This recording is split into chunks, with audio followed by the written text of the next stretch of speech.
Hello friends, आज इस tutorial में हम जानेंगे टीडीएस। टीडीएस क्या होता है और ये मार्ग में किस तरीके से इम्प्लीमेंट किया जाता है। तो सबसे पहले हम समझेंगे TDS. TDS stands for tax deduction at source. Means TDS income tax collect करने का एक सोर्स है जिसके थ्रू जब भी इनकम ड्यू होती है या पे की जाती है, उसी वक्त पेयर के थ्रू इनकम का कुछ percentage as a TDS deduct कर दिया जाता है और गवर्नमेंट को पे कर दिया जाता है और रेस्ट ऑफ द अमाउंट पेई को पे कर दिया जाता है। इससे ये बेनिफिट होता है कि गवर्नमेंट को टाइम से पहले ही रेवेन्यूज रिसीव हो जाते हैं और साथ ही साथ टैक्स इवेजन के चांसेस भी कम हो जाते हैं। But in case of salary, TDS केवल at the time of salary payment पे ही डिडक्ट किया जाता है। मींस कि सैलरी ड्यू होने पर टीडीएस डिडक्ट नहीं किया जाता, बल्कि जब सैलरी पे की जाती है उसी वक्त टीडीएस डिडक्ट किया जाता है। लेकिन फॉर अदर पेमेंट्स टीडीएस या तो ड्यू हो जाती है या पेमेंट हो जाती है, जो भी पहले हो उसी वक्त टीडीएस को डिडक्ट कर दिया जाता है। बट हर एक पेमेंट पे या हर एक इनकम में टीडीएस डिडक्ट नहीं किया जाता। केवल उन पेमेंट्स पे टीडीएस डिडक्ट किया जाता है जो कि इनकम टैक्स एक्ट 1961 के अंडर स्पेसिफाइड हैं। For example salary payment, interest on securities और interest on bank, interest on others.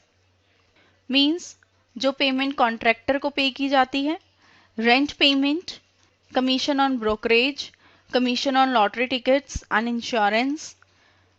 इसके अलावा विनिंग फ्रॉम लॉटरीज यानी कि वो पेमेंट्स जो कि लॉटरी विन करने पे की जाती है, या विनिंग फ्रॉम गेम्स और विनिंग फ्रॉम हॉर्स रेस।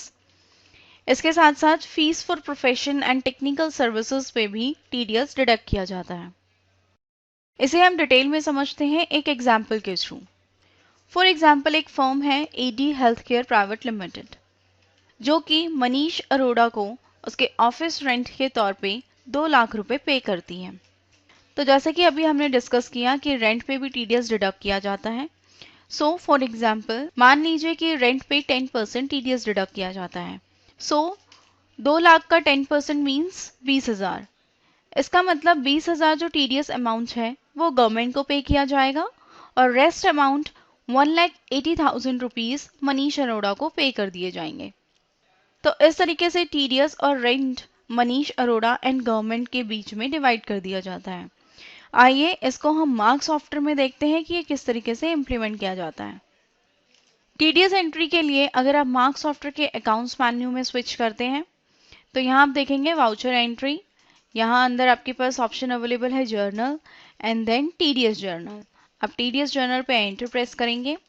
जैसे ही आप टीडीएस जर्नल सेलेक्ट करते हैं तो आप देखेंगे यहाँ पे टीडीएस जर्नल की विंडो ओपन हो जाती है, जहाँ सबसे पहले आप डेट डिफाइन करेंगे जिस डेट में भी आप टीडीएस डिडक्ट कर रहे हैं, या हम ये कहें कि आप पेमेंट ड्यू कर रहे हैं। एंटर प्रेस करेंगे, आप यहाँ वाउचर नंबर डिफाइन कर सकते हैं। एंटर प्रेस करते ही आप देखेंगे लेजर्स विंडो ओपन होती है। यहाँ सबसे पहले हम टीडीएस पेबल लेजर सेलेक्ट करते हैं। जैसे आप टीडीएस पेबल लेजर सेलेक्ट करेंगे, अगेन लेजर विंडो ओपन होती है। यहाँ आप डिफाइन करेंगे कि ये जो टीडीएस आप डिडक्ट कर रहे हैं वो किस पेमेंट पर डिडक्ट कर रहे हैं। जैसे कि हम रेंट ऑन बिल्डिंग पे अभी टीडीएस डिडक्ट कर रहे हैं। आप लेजर सेलेक्ट करेंगे तो यहाँ अगेन एक विंडो ओपन होती है टीडीएस डिटेल्स। आप यहाँ पे अपने टीडीएस की डिटेल फिल करेंगे, जैसे कि रेंट ऑन बिल्डिंग आप जिसको पेमेंट कर रहे हैं यानी कि मनीष अरोड़ा, उसका आप यहाँ पे पैन नंबर या जीआईआर नंबर डिफाइन कर सकते हैं। इस तरीके से आपने यहाँ पे पैन नंबर डिफाइन किया। इसके बाद नेक्स्ट ऑप्शन है नेचर ऑफ पेमेंट। यहाँ आप डिफाइन करेंगे पेमेंट का नेचर जिसपे आप टीडीएस डिडक्ट कर रहे हैं। मीन्स कि जो टीडीएस अभी हम डिडक्ट कर रहे हैं वो किस तरीके की पेमेंट पे डिडक्ट कर रहे हैं। जैसे कि अभी हम रेंट पे टीडीएस डिडक्ट कर रहे हैं तो आप यहाँ पे टाइप करेंगे रेंट। नेक्स्ट है आपका अमाउंट क्रेडिटेड। यहाँ आप टोटल अमाउंट लिखेंगे जितना भी आपको पे करना है, वो है हमारा 2 लाख। एंटर प्रेस करेंगे, अगेन आपके पास ऑप्शन आया है टीडीएस परसेंटेज। यहाँ आप टीडीएस परसेंटेज डिफाइन करेंगे जितना आप डिडक्ट कर रहे हैं। नेक्स्ट ऑप्शन है सरचार्ज। अगर आप सरचार्ज भी चार्ज करते हैं तो आप यहाँ से डिफाइन कर सकते हैं। नेक्स्ट है आपका एजुकेशन सेस। यहाँ मैं आपको ये बताना चाहूंगी कि एजुकेशन सेस केवल सैलरी पेमेंट पे ही डिडक्ट किया जाता है। इसके अलावा किसी भी पेमेंट पे एजुकेशन सेस डिडक्ट नहीं किया जाता, तो आप इसे 0 रखेंगे। देन चालान नंबर, आप यहाँ पे चालान नंबर डिफाइन कर सकते हैं जिसके थ्रू आप टीडीएस पेमेंट कर रहे हैं। देन चालान की डेट, बैंक कोड आप यहाँ पे डिफाइन कर सकते हैं जिस बैंक के थ्रू आप पेमेंट कर रहे हैं, और यहीं आप चेक नंबर या डीडी नंबर डिफाइन कर सकते हैं। एंटर प्रेस करेंगे, यहाँ आप देखेंगे 20,000 टीडीएस अमाउंट जो सॉफ्टवेयर ने ऑटोमेटिकली कैलकुलेट कर लिया है। नाउ सिंपली आप एंटर प्रेस करेंगे। नाउ डेबिट, अब हम एक्सपेंस डेबिट करेंगे जो है rent on building.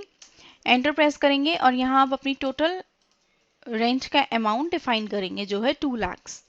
Enter press करेंगे। देन क्रेडिट, अब आप क्रेडिट करेंगे अपने क्रेडिटर को जिसको आपको पेमेंट करनी है, जो है मनीष अरोड़ा। एंटर प्रेस करेंगे तो आप देखेंगे रेस्ट अमाउंट यहाँ पे सॉफ्टवेयर ने ऑटोमेटिकली कैलकुलेट कर लिया है। तो इस तरीके से हमने यहाँ पे पेमेंट ड्यू की एंट्री की है और ड्यू के टाइम पे ही हमने टीडीएस भी डिडक्ट कर लिया है। नाउ सिंपली एंटर प्रेस करेंगे। अगर आप यहाँ पे कोई नरेशन डिफाइन करना चाहते हैं तो आप नरेशन भी डिफाइन कर सकते हैं। एंटर प्रेस करेंगे एंड देन सेव। तो इस तरीके से आपने पेमेंट ड्यू कर ली है। नाउ सिंपली अब जब भी आप टीडीएस और अपने क्रेडिटर को पेमेंट करेंगे तो अगेन आप अकाउंट्स मेन्यू में स्विच कर सकते हैं, वाउचर एंट्री, और यहाँ आप देखेंगे पेमेंट वाउचर। अब नाउ सिंपली यहाँ से आप टीडीएस पे कर सकते हैं और साथ ही साथ क्रेडिटर की पेमेंट भी आप पेमेंट वाउचर के थ्रू इजीली क्रिएट कर सकते हैं। सो फ्रेंड्स, इस तरीके से इस ट्यूटोरियल में हमने देखा कि टीडीएस क्या होता है और मार्क सॉफ्टवेयर में आप टीडीएस किस तरीके से इम्प्लीमेंट कर सकते हैं। Thank you.